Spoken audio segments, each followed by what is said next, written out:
I'm not a big fan of the whole D&D aesthetic, the dungeons, the raids, the goblins, the leveling, etc. So here is solo leveling. I know nothing about this show, and what I know about the manhwa is that it's incredibly popular and people suck it off constantly. That's okay, we like suck. What I did know before watching the episode, however, was Twitter was kinda iffy about it. On one hand, you had people really liking the show. Give it a chance, it's really good. It's only the first episode, it's all uphill from here. Fair enough. On the other hand, you have people saying that it was kind of boring, that it was a little bit mid, that it missed this, that it missed that, or it was just too tedious or slow. Okay, that's interesting. So I'm here in the middle, someone that doesn't like the D&D aesthetic, someone that doesn't know anything about solo leveling, and with an episode that is only the first, being both good, mid, boring, tedious, well received, etc. Clearly you can see the bar for my entry getting raised exponentially. How high do I have to jump to potentially have a good impression to continue watching this show? Am I going to like it? Am I going to appreciate the main character? Am I somehow going to miraculously turn my hate or distaste for the D&D aesthetic that is so constantly used in the anime industry for years upon years now? Am I suddenly going to start loving it? Let me tell you my experience. This show follows this guy right here. His name is Jinwoo, right? And how this works is that there is two separate worlds. There's the human world, standard, straightforward, and then there's these rifts that lead you to dungeons. That's the whole D&D thing, right? Now, all of these dungeons are kind of ranked. They have a leveling system to them, and the people that go into those dungeons have a leveling system attached to them, being the hunters. Pretty standard, S, A, B, C, D, and E being the final one. Depending on your level on this scale is attributed to strength, speed, survivability, how good you spread chi. If you were top of the line, you're S rank. If you're bottom of the line, can't even do anything, basically no point of you even being in here because you're gonna die, you're about an E rank. You can't get any lower than that. Actually, you probably can, that's just a normal civilian. You have no magical power whatsoever. Now, they have this really handy system so you are aware how great you are or how horrible you are. Put your hand on this giant sweaty ball sack and it tells you your rank. Simple as that. Looking at our main character, can you have a guess what rank he is? That is right, bottom of the barrel. Barely even E rank, I would say. Of course, however, he has a reason to be in these dungeons because he has to pay for his mother's medical bills. He has to be the man of the household. He has to supply all the money and do everything for the people surrounding him, which is a noble cause. Good for him. If you think about this for more than 2 seconds, him surviving, him living, him being around to continue to help the people that he wants to help is probably the better option. So going into a dungeon and getting yourself almost killed every single time because you're incredibly weak doesn't really seem like the smartest idea, but we're going to step aside from logic and just go for entertainment. He is in this dungeon and he's already getting injured by these little goblins. Makes sense. But they come across a separate dungeon. So it's like a dungeon connected to a very weak dungeon. Now they don't know why this is here. It's never really been happened before, and protocol says, hey, you should probably ring up the old Hunter Association because they're going to figure this out on why this is here. It's kind of a new experience. Now you would think, logically, here we go, we're coming back, people would agree to not go into this dungeon, especially because they don't know what rank it is and that it's never been done before. No, we're going straight in. It could be an S rank, it could be an SS rank, it could be some sort of Elden Ring boss you don't know. And what do you know? It is an Elden Ring boss. There is a door that you have to open. Just looking in there, you see giant figures and statues. Turn around, please. You're not the strongest group. There's like a couple of B grades, I think, in there, maybe a couple of C's and D's, but there's a boy in your team that is E rank that almost died to a goblin, so going in this mysterious dungeon boss room is not looking good. But hey, they need the money. As you would expect, these statues are guarding something, and it doesn't end well. Half of them get obliterated, the other half trembling in fear and don't know what to do, and the episode ends there. Kind of a weird way to end it, if you think about it. It's not really a climatic ending, it kind of just ramps up the action and it says, you know what, come back next week. Fair enough though.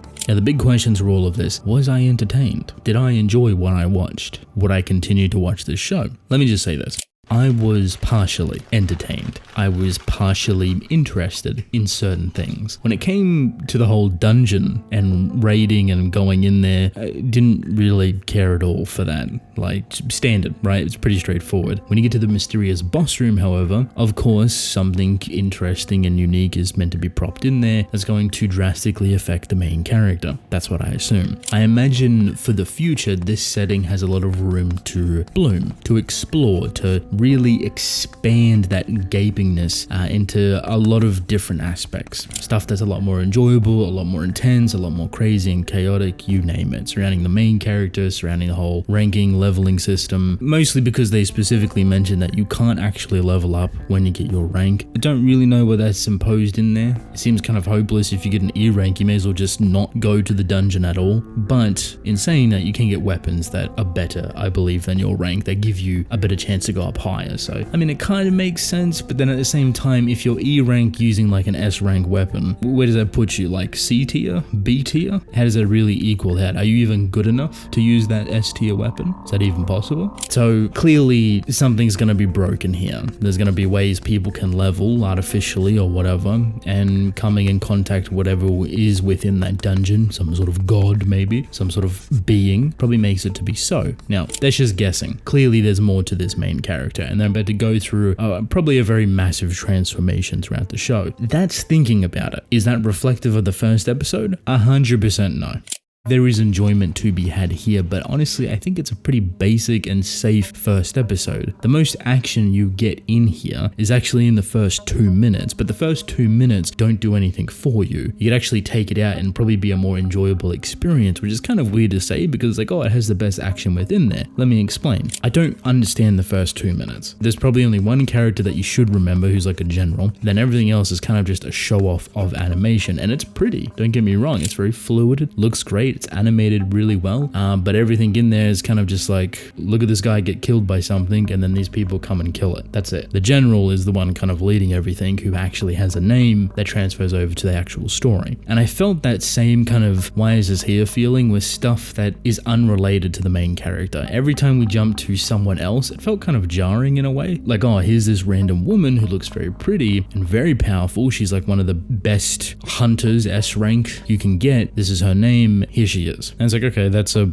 kind of straightforward introduction. Anywhere else within the episode probably would have been better, but kind of where it's sandwiched is a little bit weird. I feel like it's nitpicking, but it's just a weird diverting of attention. Like, oh, like you go from this one scene to this next scene to this other scene, and all of them kind of feel oddly far apart from each other. I don't know how to explain that clearly. Like, there's no cohesiveness that leads them all together. Instead, it's like just a tiny bit too far apart to really make it believable, where you actually don't have to explain it. I don't know. Maybe that's just me. Maybe that's what people were complaining about. Maybe I'm just being a hater. I would say for a first episode, it's safe. You can't really judge the whole season, the whole show, the whole premise off one episode. That's insane, of course. You're absolutely right. But leaving an impression is kind of like key priority for episode 1. And the way it ended seemed like it was going to leave an impression, but then it kind of cuts away from everything. It doesn't even bother to show it. Now, I understand you're probably cramming in a lot, and that's a difficult thing that manhwa adaptations tend to struggle with. Manhwa is paced very differently to manga. You can't just put in 1, 2, 5, 10 chapters into a singular episode depending on the material within said chapters. When it comes to manhwa, one chapter can be incredibly long. And the way they actually weave between scenes within manhwa is usually pretty brilliant. They tend to draw out said interaction to bleed into the next one in some way, shape, or form. You can't really do that in anime, so like when you have these scenes that are a little bit too far apart, it's probably why they feel a bit off. For clarity, when it comes to the technical side of things, the animation, the sound design, the visuals, color palette, the voice acting, there's potential, there's greatness to be seen and behold. You're adapting something that is incredibly popular, so I imagine the amount of time and effort going into it is hopefully going to be a reflection of that. The first 2 minutes we can finally use as a great example. The animation, the fluidity, the stylization of it was really nice. I hope to see a lot more of that within a lot more moments when it starts to get pretty crazy. And I imagine that's going to happen pretty rapidly. I don't know how much they're going to cover. I don't know how much they covered in this first episode, so if you're a solo leveling fan, how much did they cram in here? Is this just the first chapter or is it like the first 3? Could there have been a better point for them to stop? Could they have gone just a tiny little bit further to actually leave it on some sort of cliffhanger? And you could argue like, oh, where it is a cliffhanger, that's absolutely absurd. Sure, I kind of agree. It's like half a cliffhanger, like you stop right between where it starts to become that climax. My final thoughts are this. I feel like I can see both sides of the conversation. For solo leveling fans, this is a big thing coming for you, and you're getting a very beautiful adaptation when it comes to visuals. Storytelling wise, I can't tell because I know nothing about it, but for the people that are very happy for it, I imagine it's doing a good job so far. But then on the other hand, I can also kind of relate to it being kind of alright. Like, it's not the best thing I've ever seen. Even more so, I'm at a disadvantage because I don't really like the D&D aesthetic. So at the end, I'm kind of curious. Only in the main character though. I just kind of want to see what happens to him. And if that evolves into something greater and leads into me liking other characters and other events within the story, by all means, I'm happy for it to be impressionable that way. I'm okay with it. I think it's pretty safe, which to me is perfectly okay, but I understand a lot of people are going to hate me saying that. So please, look, it's only the first episode. Let me just remind you and remind myself that this could evolve into the most masterful piece thing ever. This could be the best thing you ever seen. This could be magnificent. But so far, I am here as an anime only experience right now. That is all I got. I'd love to hear your thoughts. Leave a like and subscribe. I'd greatly appreciate it. And I'll see you all later.